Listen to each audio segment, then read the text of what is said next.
kaya ang say ng Don Bell sa karakter nila sa Can't Buy Me Love na magtatapos na sa May 7 sa Netflix at May 10 naman sa TV5. Panoorin po natin ang VTR. We always had conversations with Derek about Caroline. Natabi kasi kita eh.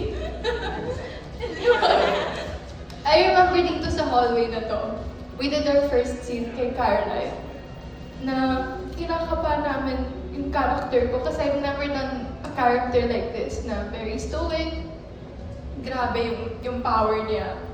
Sabi ko, Derek, paano ko siya mamahalin?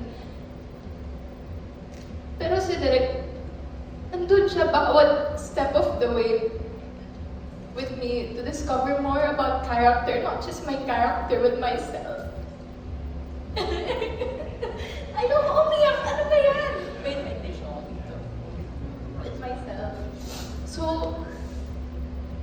like, I would say na Caroline is really etched in my heart na, not just because of Caroline, but because of everyone here.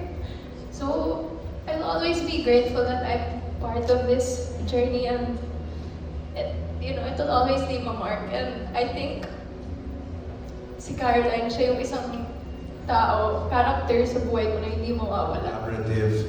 Everything that we do on set, we talk about first with our directors and with everyone around us. So, I'm just so happy we were given a safe space to do that. Si Direk May, kasi mahirap din na umarte na hindi ka komportable talaga. So si Direk May, even when we're not taking, actually ka-text ko yan, sobrang naging komportable ako sa kanya.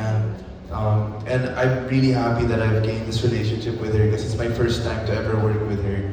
And I'm just so happy na siya yung piniling director nito and she accepted this project because we were able to grow and we were given that space to really go past our comfort zone and do things that we didn't know even we can do.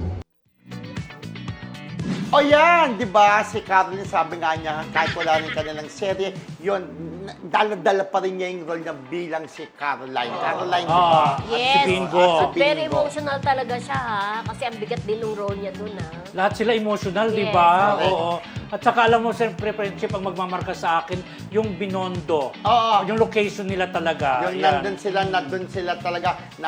At memorable din sa kanilang Binondo kasi doon sila, di ba, namimili rin sila doon after ng mga, pagka may mga Shooting, break, taping may nila. mga break time nila, di ba? So, congrats friendship sa Star Creative. Congrats sa ating kaibigan si Direk, Henry Kitain, Yes. at sa lahat ng bumubuo at cast ng Can't Buy Me Love. Yan. Yes. Congrats po sa inyong lahat. Sana magkaroon ng part 2. Gusto ko Oo. may part 2 yan.